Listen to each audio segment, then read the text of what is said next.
बच्चों, हमने विशेषण के भेद देखे हैं। उसमें दो भेद हमने देखे हैं, उसके उपभेद भी हमने देखे हैं। अब हम देखते हैं विशेषण का अगला भेद, परिमाणवाचक विशेषण। इसकी परिभाषा देखते हैं। जो शब्द संज्ञा या सर्वनाम मात्रा यानी नापतोल का बोध कराते हैं उन्हें परिमाणवाचक विशेषण कहते हैं। उदाहरणार्थ, आपकी चाय में कितनी चीनी डालूं? दूसरा, डिब्बे में 1 किलो दाल है। तो देखो बच्चों, ये जो उदाहरण है दोनों, पहले में है कितनी चीनी डालूं, चीनी यानी शक्कर, और दूसरा है डिब्बे में 1 किलो दाल है यानी 1 किलो दाल और चीनी। ये हो गए परिमाणवाचक, यानी इसे हम क्या करते हैं, नाप तोल सकते हैं। चीनी को भी हम नाप तोल सकते हैं और दाल को भी। अब हम देखते हैं परिमाणवाचक के भी दो भेद हैं। उसमें से पहला है निश्चित परिमाणवाचक विशेषण। उसकी परिभाषा देखते हैं। जो शब्द संज्ञा या सर्वनाम की निश्चित मात्रा का बोध कराते हैं वे निश्चित परिमाणवाचक कहलाते हैं। उदाहरणार्थ, मुझे 4 मीटर कपड़ा दो। दूसरा उदाहरण, आज हमने 3 किलो चावल खरीदे। देखो बच्चों, इस दोनों भी उदाहरण में निश्चित बताया है कि मुझे कितना कपड़ा या कितने मीटर कपड़ा चाहिए, तो 4, यानी निश्चित परिमाणवाचक या है 4।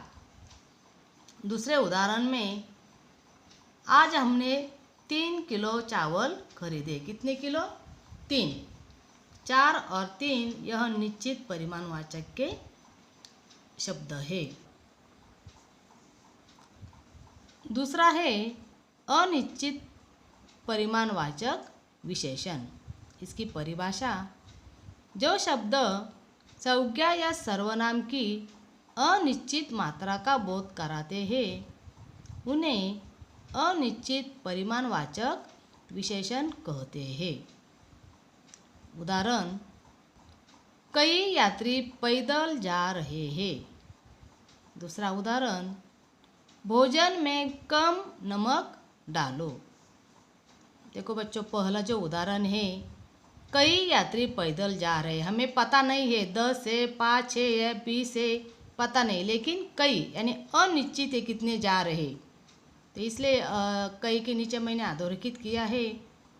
दूसरा है भोजन में कम नमक डालो। कम, अभी कितना कम, 1 चम्मच कम या 2 चम्मच, पता नहीं, अनिश्चित है कितना डालने का। यहाँ भी मैंने कम के नीचे अधोरेखित किया है, यानी कई और कम यह अनिश्चित परिमाणवाचक विशेषण के शब्द है। और चौथा यानी आखिरी का विशेषण का भेद है सार्वनामिक विशेषण। इसकी परिभाषा देखते हैं। जो सर्वनाम शब्द वाक्य में विशेषण का कार्य करते हैं उन्हें सार्वनामिक विशेषण कहते हैं। इसके उदाहरण देखते हैं।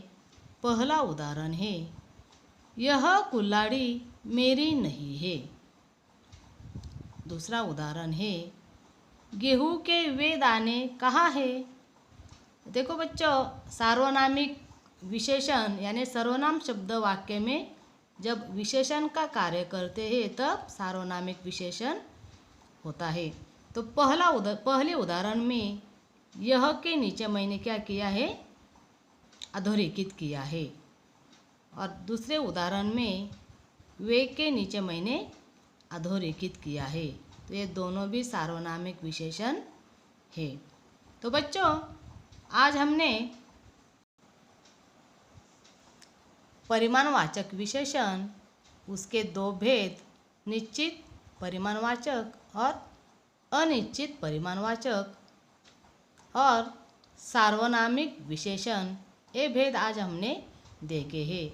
लेकिन आप इसे अपने नोटबुक में कंटिन्यू करने का जो कल 2 दिन से हमने लिखे हैं उसके ही नीचे इसे आज कंटिन्यू करके लिखने का है। तो ये आपने नोटबुक में लिखे लो।